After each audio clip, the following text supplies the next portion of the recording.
নমস্কার বন্ধুরা, আমি সন্দীপ দাস আমার চ্যানেলে আবার স্বাগত জানাই। তো আপনারা এসআইআর ফর্ম ফিল আপ করেছিলেন 16ই ডিসেম্বর। ইলেকশন কমিশন যেমনটা বলেছিল যে এসআইআর যে লিস্ট সেটা পাবলিশ হবে, তো সেটা পাবলিশ হয়ে গেছে। আপনারা আপনাদের নাম আছে কিনা কিভাবে জানবেন, আসুন এই ভিডিওয় আমি আপনাদের দেখাবো। তো চলুন শুরু করা যাক ভিডিও।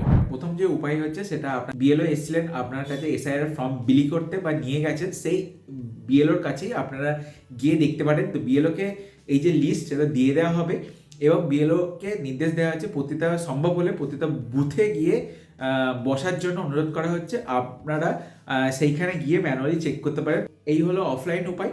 অনলাইন যে উপায় হচ্ছে ইলেকশন কমিশন অফ ইন্ডিয়ার সাথে সাথে আপনার যে চিফ ইলেকশন কমিশন অফিসার আছে ওয়েস্ট বেঙ্গলে, তার ওয়েবসাইট থেকে করতে পারেন, যেটা হচ্ছে ceo.westbengal.wb.gov.in। এখানে এলে আপনারা দেখতে পাচ্ছেন এখানে একটি লেটেস্ট নিউজ যাচ্ছে। তো এই যে এসআইআর ড্রাফট রোল 2026, এটার উপর ক্লিক করার পরে নেক্সট পেজে নিয়ে যাওয়া হবে, অথবা voters.eci.gov.in, এটা হচ্ছে যে ইলেকশন কমিশন অফ ইন্ডিয়ার মেন ওয়েবসাইট, সেখান থেকেও আপনারা করতে পারেন। তো আপনারা যদি এই ওয়েস্ট বেঙ্গল ওয়েবসাইটটা থেকে করেন, সেটাতে ক্লিক করার পরেই সেই এইখানেই নিয়ে আসা হবে। তো এখানে মেন ইলেকশন কমিশনের ওয়েবসাইটে আসার পরে দেখতে পাচ্ছেন ডাউনলোড ইলেকটোরাল রোল। তো এর উপর আপনাকে ক্লিক করতে হবে। ক্লিক করার পরে দেখতে পাচ্ছেন এখানে আপনাকে স্টেট সিলেক্ট করতে হবে। স্টেটে আমরা হচ্ছে এখন ওয়েস্ট বেঙ্গল। তো ওয়েস্ট বেঙ্গল আসার পরে দেখতে পাচ্ছেন স্পেশাল রিভিশন 2026, এখানে দেখতে পাচ্ছেন এসআইআর ড্রাফট রোল, এটা এখানে অটোমেটিক সিলেক্ট হবে, এগুলো আপনাকে কিছু করতে হবে না। এবারে আপনার যে ডিস্ট্রিক্ট, আপনার যে শহর যেখানে আপনি থাকেন, সেটা আপনাকে সিলেক্ট করতে পারে। আলিপুরদুয়ার, বাঁকুড়া, বীরভূম, কোচবিহার, দক্ষিণ দিনাজপুর, যেটা হবে আপনার অনুসারে সেটা আপনি সিলেক্ট করে নেন। আমার ক্ষেত্রে হচ্ছে যে পূর্ব বর্ধমান, তো আমি সিলেক্ট করে নেবো। এরপরে আপনার বিধানসভা কেন্দ্র মানে অ্যাসেম্বলি কনস্টিটুয়েন্সি কোনটা সেটা সিলেক্ট করতে হবে।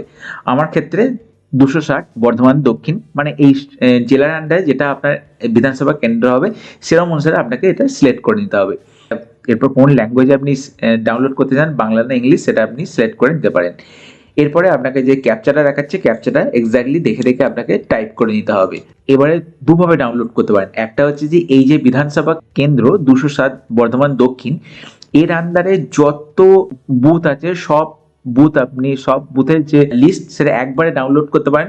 আপনার যদি অত দরকার না থাকে, আপনার যে শুধু আপনার যে ভোটার যেখানে আপনি ভোট দেন শুধু আপনার জানতে চান, তার ডাউনলোড সিলেক্টেড পিডিএফ, এটা আপনাকে ক্লিক করতে হবে। কিন্তু তার আগে যেখানে আপনি ভোট দেন সেই পার্ট নাম্বার অনুসারে সেই যে বুথের যে লিস্ট সেটা আপনাকে ডাউনলোড করতে হবে। তো সেক্ষেত্রে আপনাকে যে বুথের নাম সেটা আপনি সিলেক্ট করে নিতে পারেন।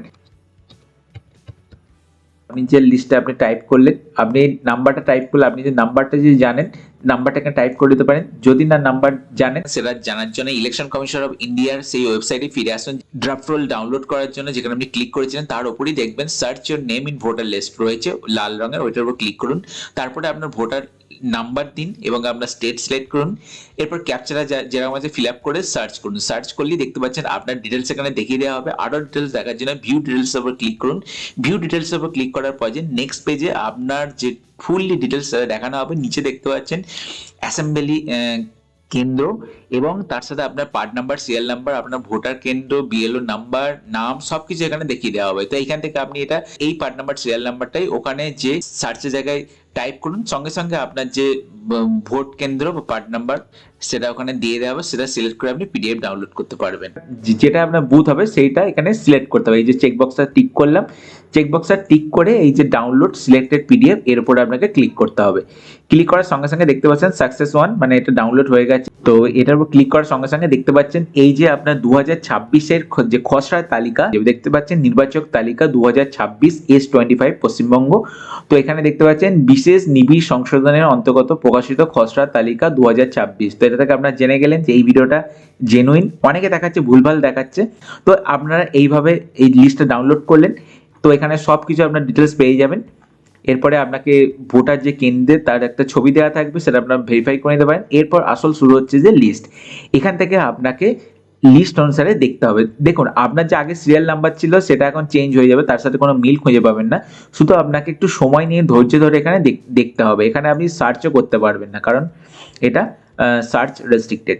তো আপনাকে প্রত্যেকটা লিস্ট আপনাকে ধরে ধরে দেখতে হবে, যেখানে আপনার লিস্টটা পাবেন সেখানে আপনি সেটা স্ক্রিনশট নিয়ে রাখতে পারেন বা প্রিন্ট আউট করে রাখতে পারেন, বা যাকে আপনি শেয়ার করতে চান তাকে আপনি শেয়ার করে দিতে পারেন। দেখতে পাচ্ছেন এখানে প্রিন্ট অপশন রয়েছে, তো প্রিন্ট আউট এখানে বার করে নিতে পারেন। আবার যদি অন্য কিছু ডাউনলোড করা থাকে বা অন্য কোনো জেলার থাকে, এখান থেকে আপনার জেলা সিলেক্ট করে দেওয়া, আবার এই অ্যাসেম্বলি কনস্টিটিউয়েন্সি সিলেক্ট করতে হবে, ল্যাঙ্গুয়েজ সিলেক্ট করে এবং ডাউনলোড করতে হবে। তো এইভাবে আপনি যে মেন ইলেকশন কমিশনের ওয়েবসাইট বা আপনার যে চিফ ইলেকশন কমিশনের ওয়েবসাইট ডাউনলোড করতে হবে। আর থার্ড হচ্ছে যে এর অ্যাপ। দেখুন অ্যাপটা আমি ট্রাই করেছিলাম, অ্যাপটাতে আমি এখনো এই যে দেখতে পাচ্ছেন এটা মোবাইল অ্যাপ, যেটা আমার ডেস্কটপে কানেক্টেড আছে। তো এই মোবাইল অ্যাপটা দেখতে পাচ্ছেন এখানে কোনো প্রকার কোনো কিছু ডাউনলোডের অপশন নাই, ই রোল বা কিছু ডাউনলোডের অপশন নাই। তো জানি না, এটা আমি এখনো খুঁজে পাইনি। তো আপনি এই কাজটা ওয়েবসাইটের কাজটা আপনার মোবাইলে ক্রোম ব্রাউজার দিয়ে করতে পারেন, বা আপনার যে ল্যাপটপে এখান থেকে যে ডাউনলোড ইলেকট্রাল রোল এর উপর ক্লিক করে। আর সর্বশেষ হলো আপনার লিস্টে যদি নাম না থাকে তখন আপনি কি করবেন। তো খসড়া তালিকায় নাম না থাকলে আপনাকে নাম নতুন করে তুলতে হবে, তার জন্য আপনার ফর্ম 6 পূরণ করতে হবে, করে সংযোজনী ঘ এবং নথি সমেত বিএলওর কাছে অথবা অনলাইনে ECI.net অ্যাপে বা voters.eci এর ওয়েবসাইটটা থেকে আপনি জমা করতে হবে। তো যদি আপনার নাম না থাকে, দেখতে পাচ্ছেন 16ই ডিসেম্বর থেকে 15ই জানুয়ারির মধ্যে আপনাকে এই যে নতুন করে ফর্ম তোলার বিষয়টা সেটা আপনাকে সাবমিট করতে হবে, বা আপনি ইলেকশন কমিশন অফ ইন্ডিয়ার কাছে বা বিএলওর কাছে কমপ্লেনও করতে পারেন। তারপরে যে শুনানি পর্ব হবে সেটা 16ই ডিসেম্বর থেকে ওই 7ই ফেব্রুয়ারির মধ্যেই হবে। আপনি যেভাবে জমা করবেন সেভাবে আপনাকে ডাকা হবে হিয়ারিংয়ের জন্য, সেখানে আপনি ডকুমেন্টস নিয়ে যাবেন। তো যা যা ডকুমেন্টস ইলেকশন কমিশন থেকে বলা হবে সেটা বলা হবে। এরপর 14ই ফেব্রুয়ারি 2026-এ ফাইনাল ভোটার লিস্ট পাবলিশ হবে। তো বন্ধুরা আপনারা দেখে দিলেন কিভাবে আপনারা চেক আউট করতে পারেন আপনার যে নাম, আমি বারবার চেক আউট বলছি, সরি, চেক করতে পারেন। যদি ভালো লাগে থাকে এই ভিডিওটা অবশ্যই লাইক শেয়ার করতে ভুলবেন না, আর এই চ্যানেলটিকে সাবস্ক্রাইব করে মোটিভেট করতে ভুলবেন না। আমার একটি বাংলা চ্যানেল আছে যেটা শুধু ট্রাভেলের ওপরে, সন্দীক্ষণ দাস দ্য ল্যান্ড রোমার, ওই চ্যানেলটিকেও আপনারা সাবস্ক্রাইব করে ভালোবাসা দিতে পারেন। আশা করি পরের ভিডিও আপনাদের সাথে আবার দেখা হচ্ছে। ততক্ষণ ভালো থাকুন, সুস্থ থাকুন, আর দেখতে থাকুন আমার চ্যানেল সন্দীক্ষণ দাস। জয় হিন্দ, জয় ভারত।